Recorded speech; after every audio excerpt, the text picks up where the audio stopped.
Muchas gracias. Raúl Olmos, autor del libro Huachicol Fiscal, la madre de todas las estafas. Muchas gracias por acompañarnos en La Silla Rota, en particular en este podcast que hemos llamado En Corto, que me da gusto conocer personalmente. Muchas gracias a ti, Roberto, por el espacio y gracias a La Silla Rota.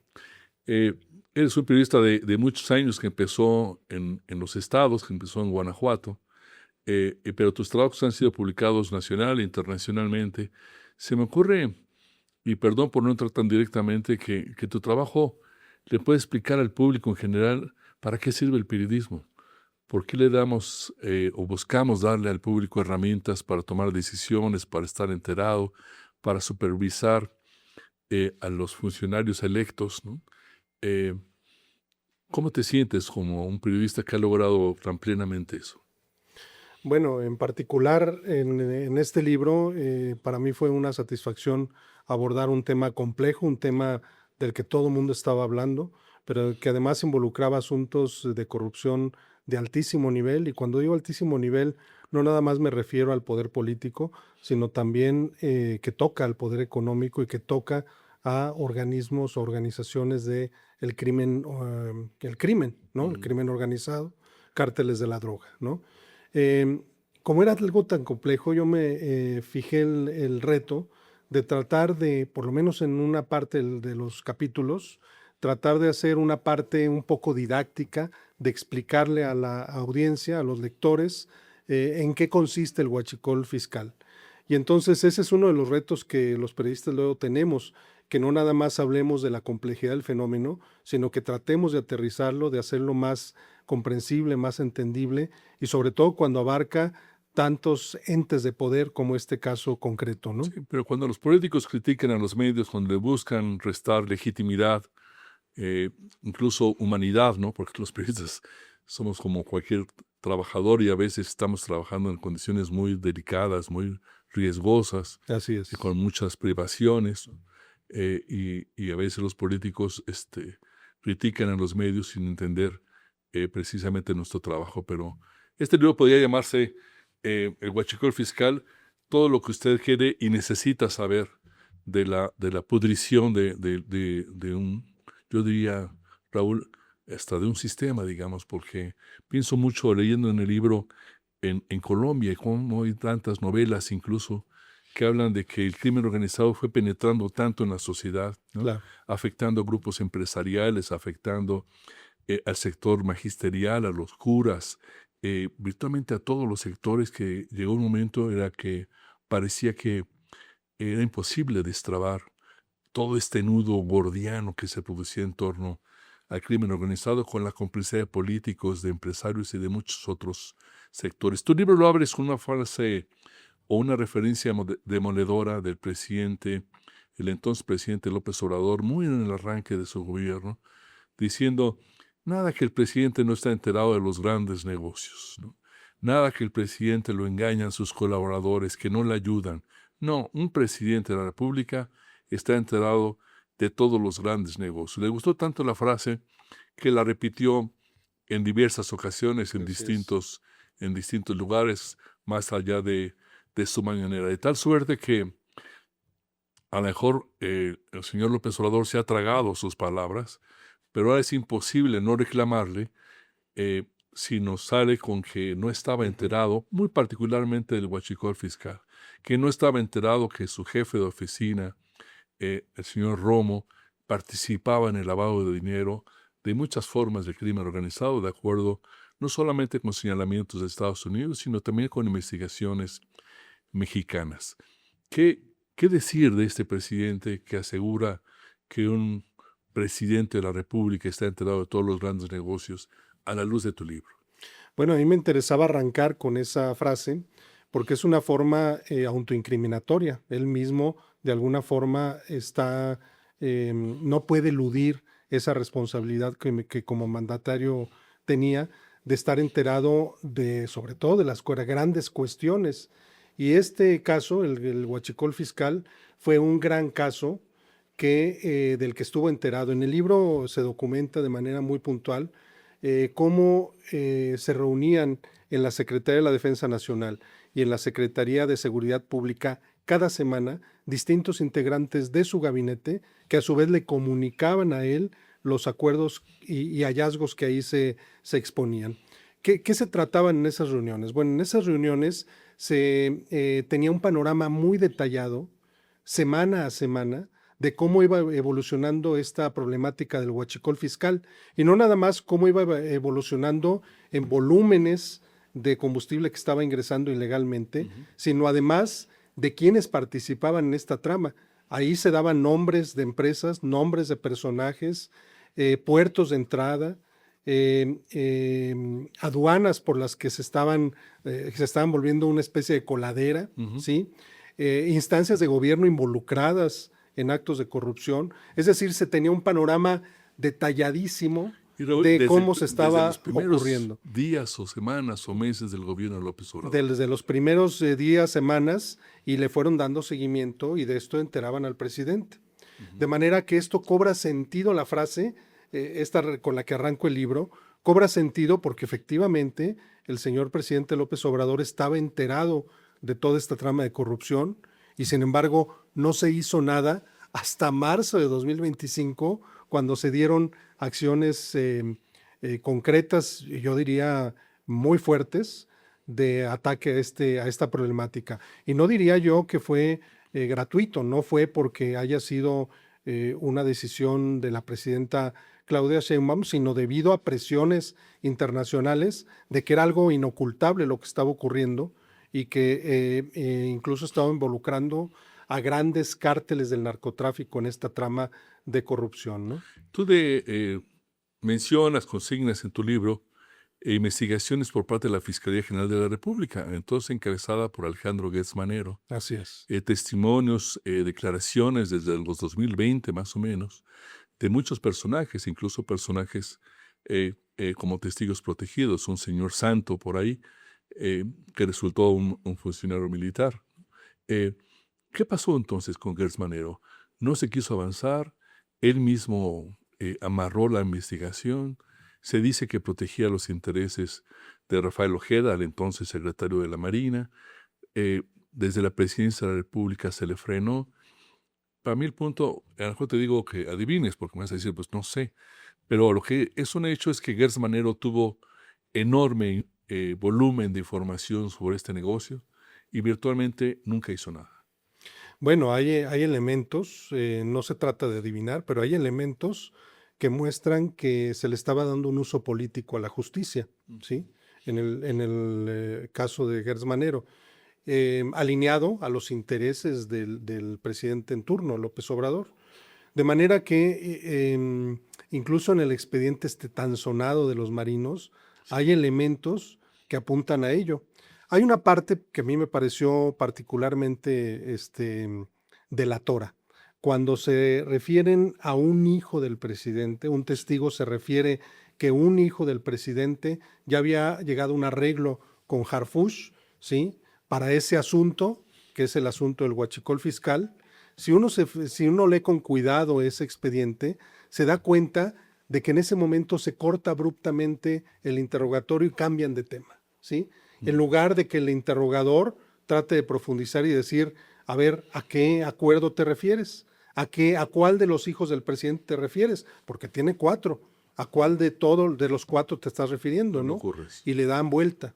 Eso me parece un indicio clarísimo de que le dan un uso convenenciero, donde omiten lo que puede afectar al gobierno en turno, ¿sí? Sobre todo a altos personajes, en este caso el hijo del presidente, y le dan cauce hacia otros ámbitos, ¿no? Ahora, lo de Rafael Ojeda, sin duda, por lo menos ameritaría una investigación de su conocimiento del asunto, ¿no? ¿Cómo que no sabía de lo que estaban metidos sus sobrinos? Sabía, hay testigos que refieren que fueron y le contaron, ¿sí? Y que incluso él propuso en algún momento una solución, o resolvemos aquí, ¿no? Con estos hijos, sí, en palabras altisonantes, o le damos vuelta al asunto, ¿no? O sea, hubo una intención de arreglo y de acuerdo. Eso es criticable en una autoridad, de un funcionario, cuando el asunto tendría que ser, vamos a castigar a los involucrados. Nada de que hay 2 alternativas. La única alternativa es la justicia.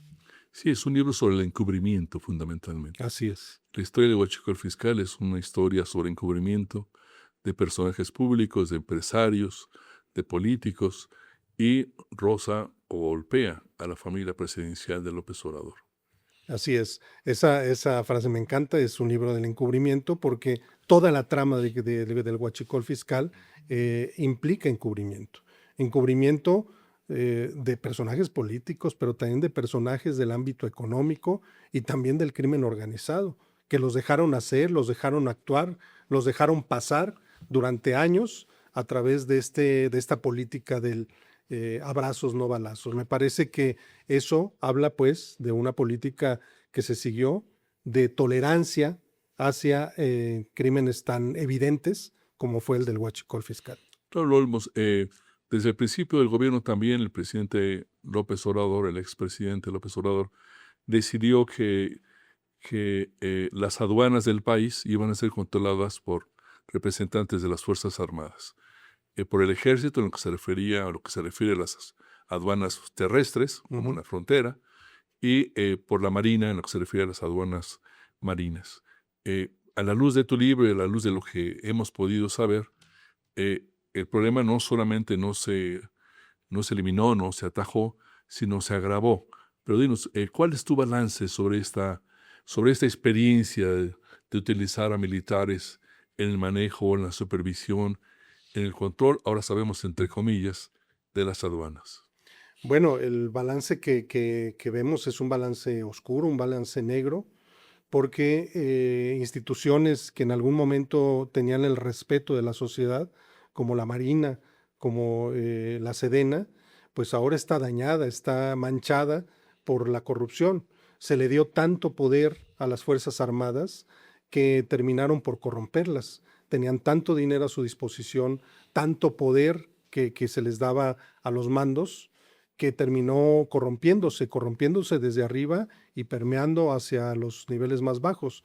Lo que vemos en el caso del huachicol así lo demuestra, cómo desde los mandos se daban actos de corrupción, pero iban derramando el dinero hacia los subordinados, de manera que aquello terminó siendo, pues en lugar de contener una problemática que estaba detectada y bien identificada, terminó siendo un acto de complicidad tanto de gente de la Marina como de la propia Secretaría de la Defensa Nacional. Tu libro tiene testimonios múltiples, numerosos, de involucramiento de miembros de las Fuerzas Armadas, especialmente de Marina, en este problema.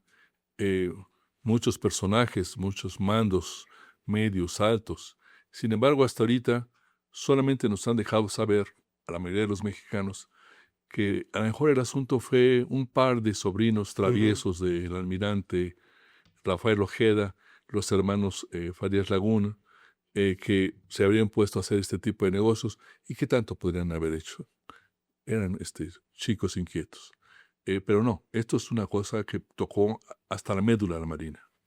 Por eso yo digo que es un asunto de corrupción estructural que ha tocado los distintos niveles de gobierno. Y cuando digo distintos niveles, yo creo que no nada más el gobierno federal, no son nada más las Fuerzas Armadas, no son nada más las aduanas, sino que también hay niveles de complicidad en los gobiernos locales y estatales, ¿sí?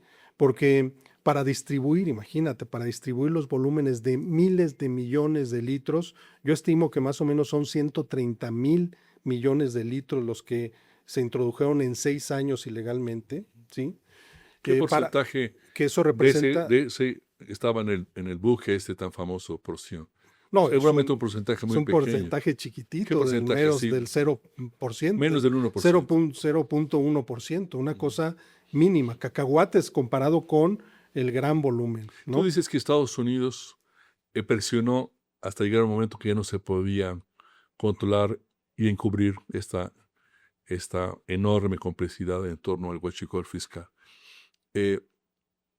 ¿Dónde podemos encontrar, digamos, este punto de quiebre con autoridades de Estados Unidos? Decían, ya basta, ya tienen que hacer algo. En la acción en contra de Víctor, del señor Romo, o en otras acciones previas. ¿Dónde ves que estuvo el punto de quiebre?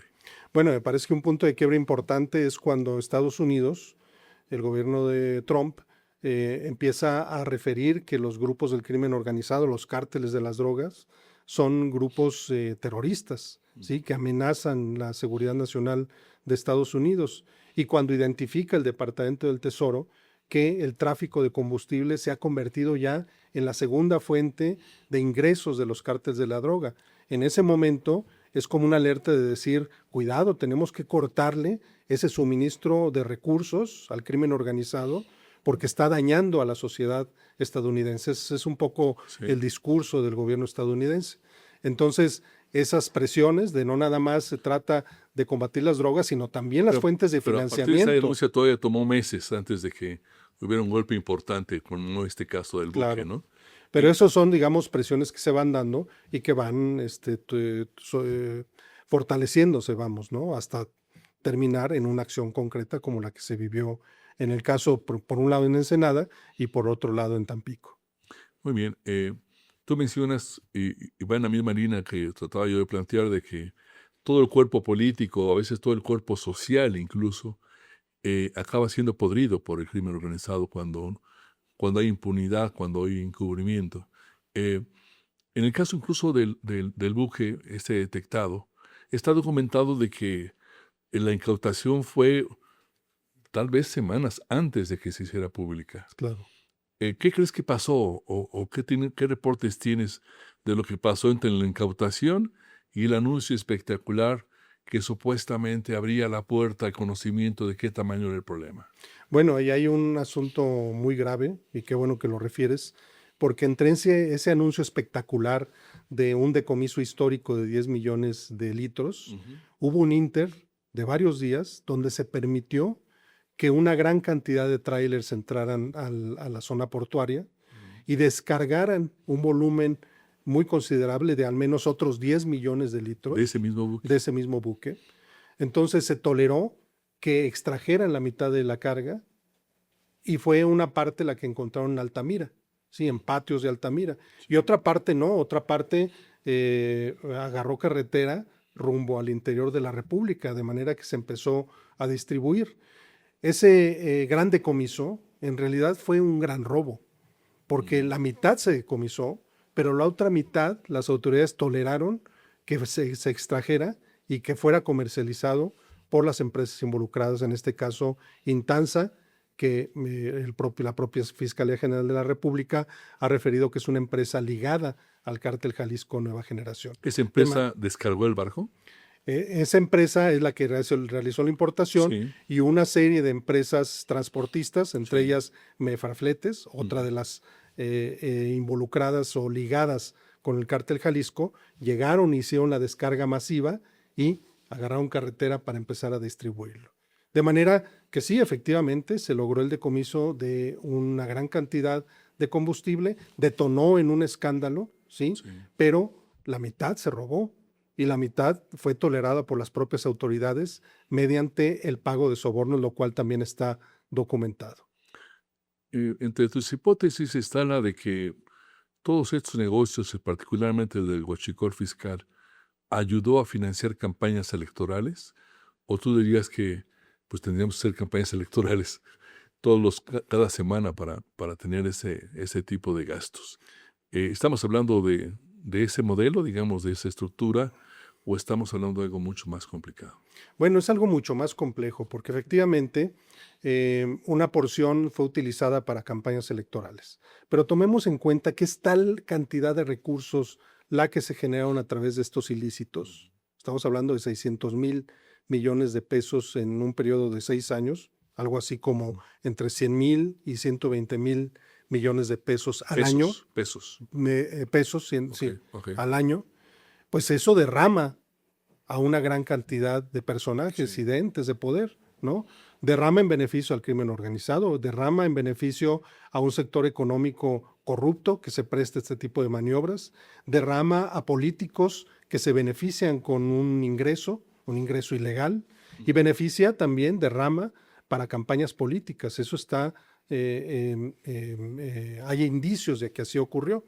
De manera que pues derrama para todos lados. Está la cantidad de dinero, de de recursos que fueron saqueados al Estado, porque esto es bien importante subrayarlo, son recursos saqueados al Estado, es dinero que se dejó de pagar de impuestos, es decir, dinero que se dejó de recaudar y que se robaron los guachicoleros, incluyendo políticos, clase mientras política, Pemex crimen organizado. quebraba, Eso es la paradoja, ¿verdad? Mientras se crimen cada se vez iba en mayores deudas Pemex, este dinero iba a dar a otro lado. mientras Pemex se iba a pique, Sí. había una bonanza, un boom de este negocio ilícito. Sí. ¿Cuál es tu percepción sobre lo que toca a los grupos empresariales?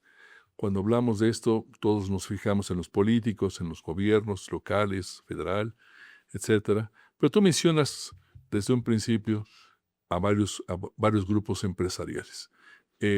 Se asegura incluso que las grandes cadenas de gasolineras participaban voluntariamente o no en la venta de huachicol. Estamos hablando no solamente de huachicol fiscal, el que no paga impuestos, el que disfraza la importación declarando otro tipo de materia que no paga impuestos, pero ya la gasolina que viene de esas operaciones, pero también de picar los tubos de oleoductos, yo diría, va a dar a las gasolineras. ¿Qué has rastreado en ese sentido? Tú mencionas a empresas muy claramente como el Grupo Base Energéticos o Grupo Potesta, ¿no? Como las empresas como distribuidoras, etcétera. Pero ¿qué pensar de la gasolinera de la esquina de mi casa, que posiblemente me esté vendiendo gasolina huachicoleada? Bueno, cuando yo hablo de que hay involucramiento del sector económico, no necesariamente me refiero a cúpulas, sino a empresas en concreto. Pensemos en toda la gran red de distribución que implica este negocio, ¿no? Por un lado está la importación, que implica personal especializado, fiscalistas, personal aduanero, empresas especializadas. Luego está el área de comercialización, ¿sí? Que implica transportistas, redes de distribución, centros de almacenamiento. Y luego está quienes lo consumen, que pueden ser desde industrias que para bajar costos consumen el huachicol, ¿sí? En lugar de pagar un diésel caro, pagan un diésel a un menor precio. ¿Pero esto y lo hacen también como las parte empresas, de su modelo de negocio o lo hacen presionados por el crimen organizado? yo creo que ambas cosas Ambas ocurren. cosas. Ocurre desde aquellos que lo ven como una forma de abaratar costos, ¿sí? Que finalmente las empresas buscan siempre hacer más redituable su operación, Sí, claro. ¿sí? Pero también están aquellos que con la presión del crimen organizado tienen que ceder a comprar combustible chueco, que puede ser el caso de muchas pequeñas gasolineras donde no tienen alternativas más que para decir, oye, pues una parte lo voy a meter como combustible derecho y otra parte lo meteré como combustible chueco porque tengo que pagar una cuota, ¿sí? Una cuota de protección que me está exigiendo el crimen organizado. Eso también se manifiesta sobre todo en los estados, donde Uno piensa están que a más... Pemex le roban combustibles, que Pemex no recibe los ingresos respectivos, que Pemex es de alguna manera una víctima de este tema. Pero tu libro documenta que el huachicol, el robo de combustible, no el del importado y que no paga impuestos, sino el robo de combustible, empezó históricamente hacia dentro de Pemex. Hay, y esto forma parte de la pregunta, la percepción incluso de que el negocio respecto al el petróleo y la gasolina, los combustorios, digamos, robados, genera un foco de violencia que hace que se asiente el crimen organizado en esa zona. Tú eres de Guanajuato, un periodista originario de Guanajuato, está la refinería de Salamanca en Guanajuato, y existe la percepción de que Salamanca detonó, digamos, el surgimiento de cárteles muy importantes en la zona. ¿Qué nos puedes decir sobre el origen dentro de Pemex y las implicaciones de esta participación de Pemex en el negocio del huachicol? Bueno, eso es muy importante, conocer los orígenes de esta problemática. Uno se tiene que remitir a casi los inicios de Pemex, cuando hay testimonios de la Dirección Federal de Seguridad, la entonces Policía Política, donde se da cuenta de que dentro de las refinerías se daba la práctica de extraer clandestinamente combustible. Y eso se fue dando a lo largo de décadas, ¿sí? De manera que se fue incluso especializando. Se mandaban construir pipas con doble fondo, de manera que una parte era para distribuirlo y otra era para robárselo, ¿verdad? Entonces es una práctica que efectivamente surgió en Pemex, pero que luego fue derivando hacia la complicidad de criminales, ¿sí? Se fue volviendo un negocio tan lucrativo que hizo que voltearan los criminales a verlo como una alternativa de diversificar sus ingresos, ¿no? Y esto no es reciente. Esto, cuando digo que se dio el tránsito desde Pemex hacia los criminales, se dio de manera notable desde hace por lo menos 3 décadas, ¿no? Ya. Sí, muy importante. Las gasolinas contrabandeadas y que no pagaron impuestos en México, el huachicol fiscal, llamado así, empieza en refinerías de Estados Unidos.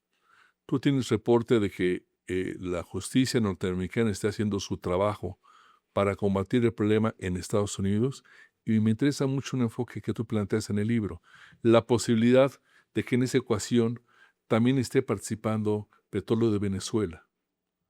¿Qué nos puedes platicar de lo que pasa fuera del país, digamos? Bueno, hay un ingrediente transnacional en esta problemática y que creo que es una beta que la autoridad no ha explorado lo suficiente.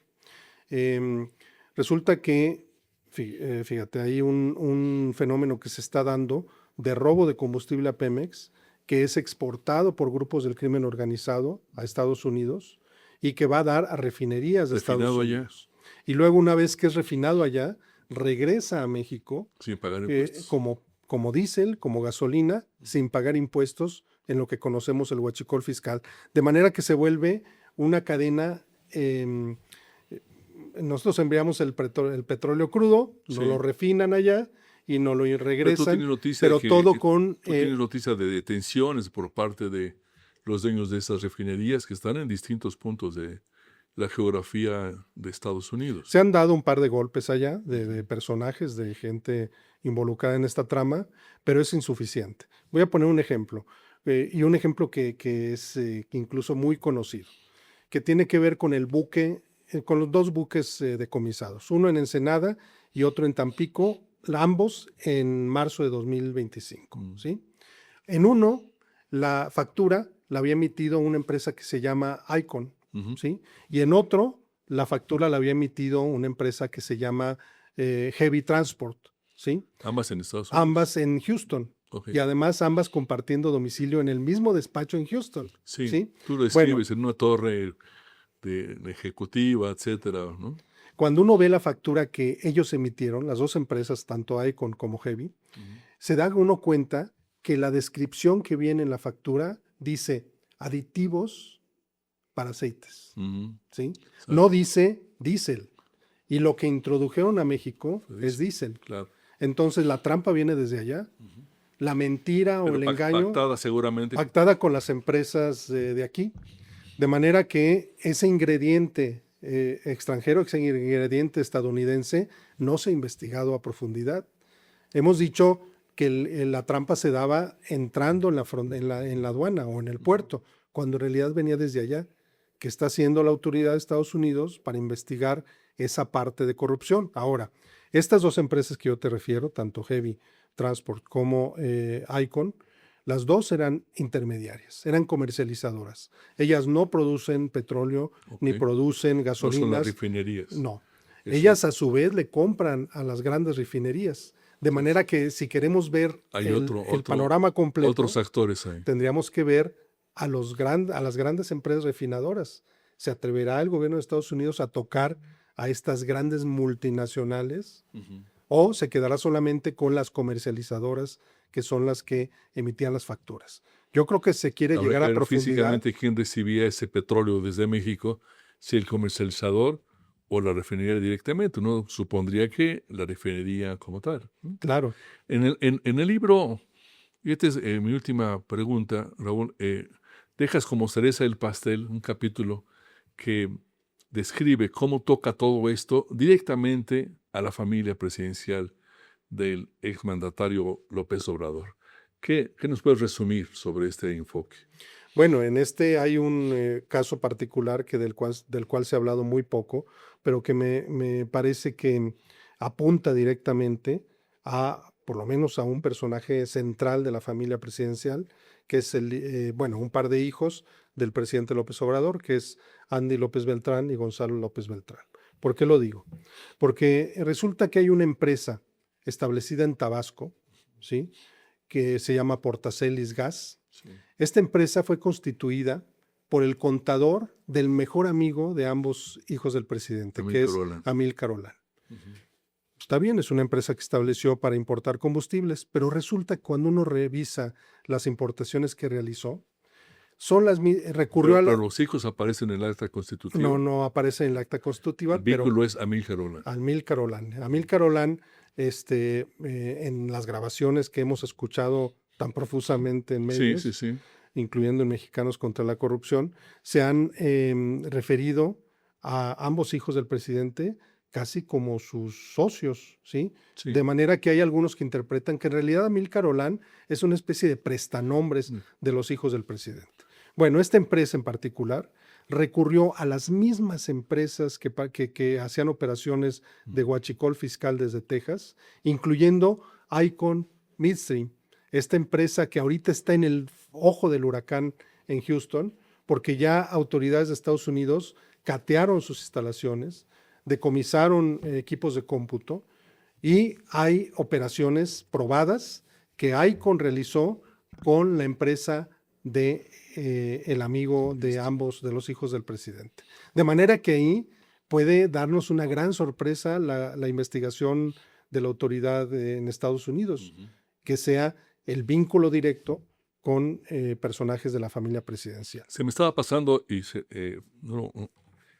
quiero plantearlo también, tu balance sobre la Agencia Mexicana Aduanera en México, que ha tenido directores civiles, ¿no? Y que a lo largo de estos años también han sido motivos de una crítica muy importante. Estoy hablando de Ricardo Peralta, de Horacio Duarte, de Ricardo Güed, de Rafael Marín Mollinedo. Yo he hablado con algunos de ellos y me dicen, mira, hasta que terminó López Obrador, nosotros éramos un director pintado en la pared, porque había 11 direcciones en esa agencia y los militares ocupaban 8 o 9 de esas. Yo daba una orden para un administrador de una aduana y me decían, mire, usted es mi jefe, pero mi mero jefe es el general secretario o el almirante secretario. Pídales a él, por favor, que me den esa instrucción. Y no les daban ninguna instrucción. ¿Cuál es tu balance de estos personajes? ¿Cuál de ellos te parece menos o más implicado en esta historia? Si son los iniciales, al final. Marín Mollinedo, ya con la presidenta Sheinbaum, volvió a ser director de la agencia, renunció hace algunos meses. Entendemos que la presidenta le permitió ahora sí quitar a todos los directores militares y poner a civiles, pero por algo también se volvió a ir. ¿Cuál es tu balance de esta agencia y de estos directivos?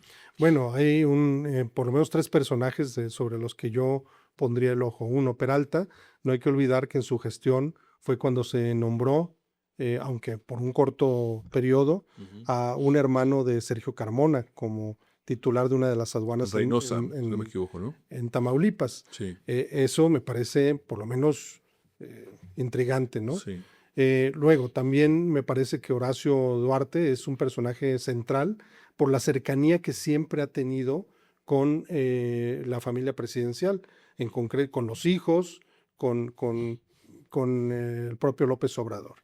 Y Marín Mollinedo ni se diga, porque además es un personaje de todas las confianzas de López Obrador. ¿Por qué digo que hay que poner foco? Porque fue en sus gestiones cuando de manera notable se agravó la problemática. Ahora, efectivamente ocurre que al hacer esta mezcla de entre civiles y militares, había una falta de coordinación terrible. De hecho, yo en el libro lo relato acerca de cómo había choques en la toma de decisiones, y yo diría que hasta grillas entre ellos, diciendo, oiga, se está metiendo en mi área, yo por qué lo voy a obedecer. Había una falta de coordinación y eso también era un obstáculo para que se avanzara tanto en las investigaciones como en las acciones concretas de combate a este ilícito. De manera que la ANAM, pues entre que había corrupción, porque está demostrado, y también había falta de operación debida de parte de los titulares debido a estas pugnas que se daban con mandos militares. Eso está debidamente acreditado.